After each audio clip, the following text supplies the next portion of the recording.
பசுபதி பாண்டியன் ஆதரவாளர் தீபக் ராஜாவை கூலிப்படை மூலம் யார் கொலை செய்ய கூறியது என்பதை இந்த தமிழக அரசும் காவல்துறையும் கண்டுபிடிக்கவில்லை என்றால் தேவேந்திரகுல வேளாளர் சமூகம் மிகப்பெரிய ஜனநாயக போராட்டத்தை முன்னெடுக்காதா?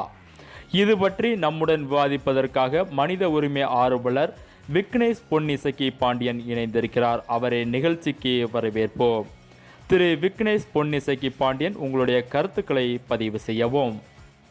தம்பி, தீபக் ராஜாவோட கொலை வழக்கில் கூலிப்படைக்கு கூலி கொடுத்தது யார்? அதை ஏன் இன்னும் காவல்துறை கண்டுபிடிக்கலை?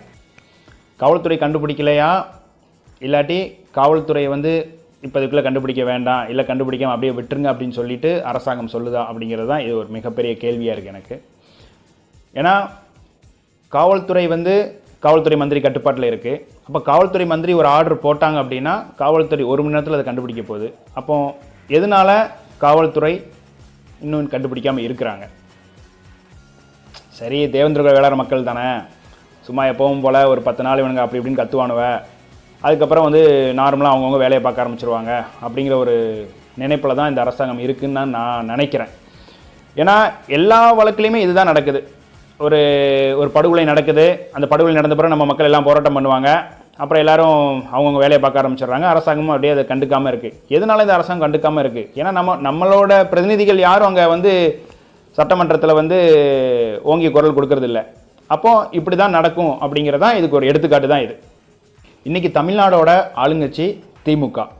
இப்போ திமுக கட்சி தான். ஸோ அந்த கட்சிக்கு தான் இந்த படுகொலையை தடுத்து நிறுத்துவதற்கான நடவடிக்கை எடுப்பதற்கான முழு அதிகாரமே இருக்குது. அவங்க நினச்சாதான் இதை தடுக்க முடியும். அப்போ ஆளுங்கட்சியாக இருந்து அவங்க என்ன தான் பண்ணுறாங்க? இத்தனை கொலை நடக்குது, எந்த கொலைக்கும் எந்த நடவடிக்கையும் இல்லை.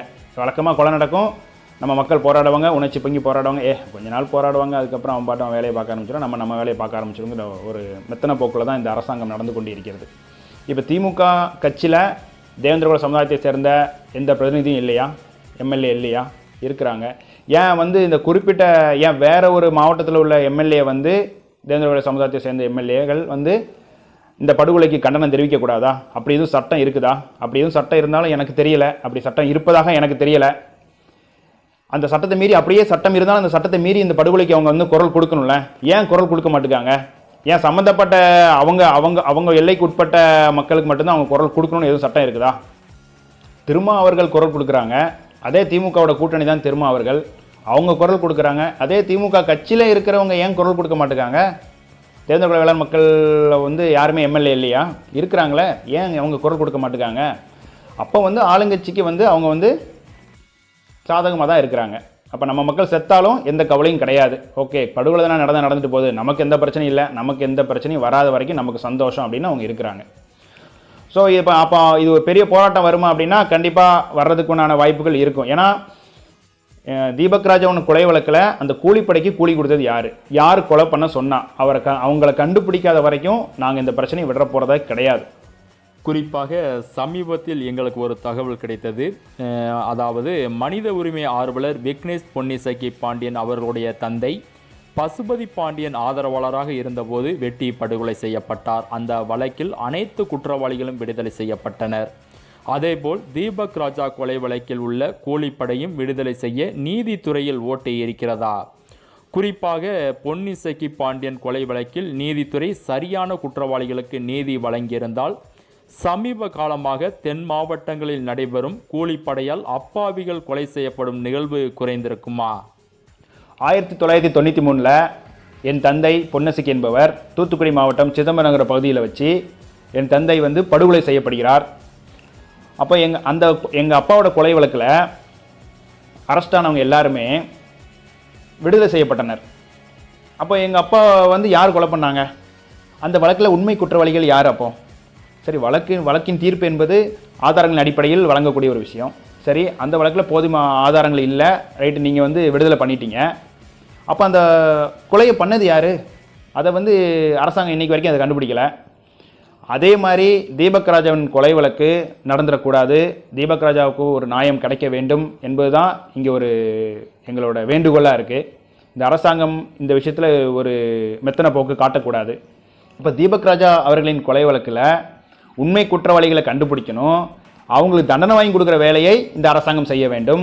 காவல்துறையை அவங்க என்ன ஃபோர்ஸ் பண்ணணும், ப்ராப்பர் எவிடன்ஸு, பக்காவான எவிடன்ஸை வந்து நீதிமன்றத்துக்கு சப்மிட் பண்ண வைக்கிறதுக்கு உண்டான வேலையை வந்து இந்த அரசாங்கம் வந்து காவல்துறைக்கு அறிவுறுத்தணும். இதை இந்த அரசாங்கம் ஏன் செய்ய மாட்டேங்குது? இந்த அரசாங்கம் இதை செய்யலை அப்படின்னா தமிழ்நாட்டில் தேவேந்திர குல வேளாண் மக்களை வந்து அகதிகள்னு அறிவிச்சிருங்க. அகதிகள்னு அறிவிச்சதுக்கப்புறம் இந்த தென் மாவட்டங்களில் குறிப்பாக தூத்துக்குடி, திருநெல்வேலி மாவட்டத்தை வந்து சர்வதேச காவல்துறை இன்டர்போல்னு சொல்லக்கூடிய அந்த காவல்துறை கட்டுப்பாட்டுக்குள்ளே கொண்டு வந்துட்டாங்கன்னா நாங்கள் நிம்மதியாக சேஃபாக இருப்போம் அப்படின்னு நம்புகிறோம். இறுதியாக, தேவேந்திரகுல வேளாளர் சமூகத்தில் ஒரு களப்போராளி வெட்டி படுகொலை செய்யப்பட்டால் அந்த சமூக மக்களை கண்டுகொள்ளாத அரசாங்கம் தன்னெழுச்சியாக போராட்டம் நடத்தினால் 10 நாட்கள் போராடுவார்கள், பின்பு நம் சமரசம் செய்து இறந்தவரின் உடலை வாங்க வைத்து விடுவோம் என்ற மனநிலை ஆளும் திராவிட கட்சிகளுக்கு இருக்கிறதா? உங்களுடைய கருத்துக்களை சுருக்கமாக பதிவு செய்யவும்.